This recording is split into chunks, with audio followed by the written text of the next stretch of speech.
Hi, I'm Regina Yoder, and today we're going to talk about discipleship and how Bible journaling can be a really helpful and useful tool in discipleship, whether it's a one-on-one relationship or maybe a Sunday school class or whatever opportunity that you have to lead another person toward growth in their life.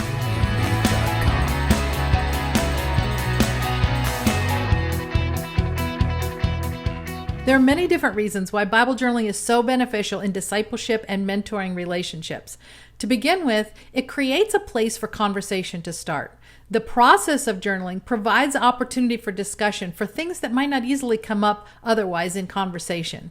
And in addition to that, it allows any talk and subsequent wisdom given about life to be focused around Scripture and truth.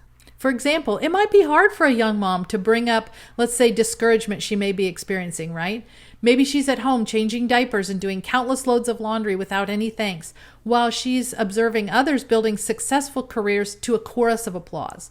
And while you may have walked through life and you understand the value of where she's pouring out, maybe you find it hard to challenge her thinking. But when we sit down with the Bible to journal a scripture that addresses the way that God views, for example, humble service, then organic conversation about the challenges that presents might provide opportunity for those difficult feelings to be discussed.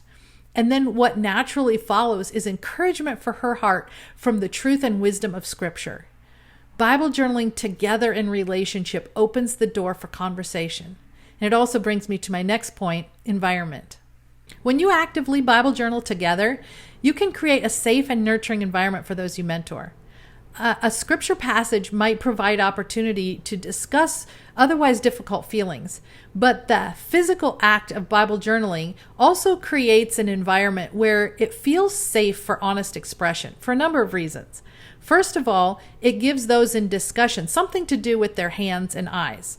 And also, it accesses a different side of the brain. Have you ever noticed how shame, for example, makes people want to avoid eye contact? I have a friend who's a counselor, and she often stresses the importance of windshield time or time in the car with a teenager. Teenagers like to avoid difficult conversations. They'll often retreat to their room and they just dread the parents' response. But windshield time allows for conversation to happen in a shared space where the teenager can look out the window and doesn't have to worry about the nonverbal expressions and reactions of the parent. Bible journaling is much the same way because it creates the safety of not having to deal with the nonverbal reactions during a really vulnerable conversation. Both parties are busy with their hands and their eyes, and they have the shared benefit of cutting and pasting and coloring and tracing being really soothing activities.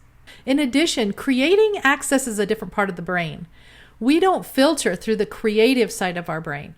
Our brains naturally filter and edit language because that's what we've learned to do. However, when children play or when adults create and use art, the creative side of our brain is accessed.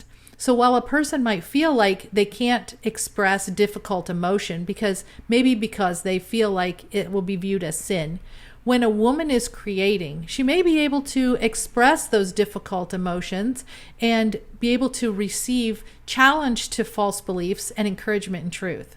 Another benefit of the Bible journaling relationship is that Bible journaling fosters a sense of connection and shared experience. The exchange of ideas and creativity strengthens your bond, builds trust, and deepens the relationship. The more time you spend together, the more fun you have, the closer you feel. When you think about those relationships that are so special that you can go for a long period of time without talking, but when you get back together, you pick up and start off just as though no time has passed. You know what I'm talking about, right?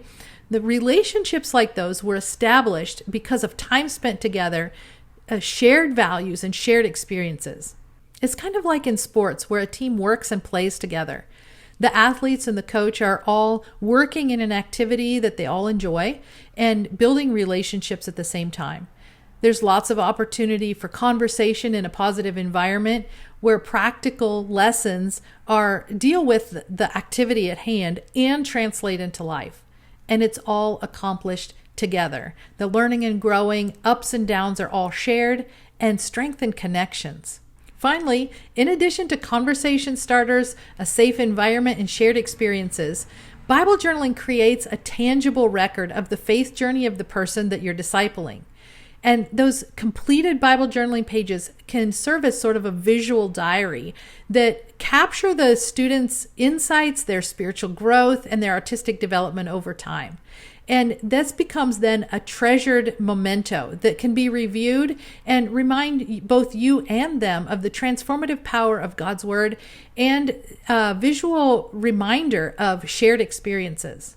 Bible journaling is a tool. It gives you a record of growth and something to do that you both enjoy inside the discipleship framework. It helps to create a nurturing space and opens up opportunity for conversation. But you're not just doing any activity. You're doing something that fosters a deeper connection both with God and between the two of you. So to implement Bible journaling into your mentoring and discipleship relationships, the first thing that you're going to want to do is register for my free Bible journaling workshop where you can learn the step-by-step method to Bible journaling so then you can turn around and teach it. And it's a free workshop. I'll put the link to it in the description of this video, and hopefully that's helpful to you and you can check that out. And if you want to see more videos like this, make sure you subscribe to this channel, and I'll see you in the next video.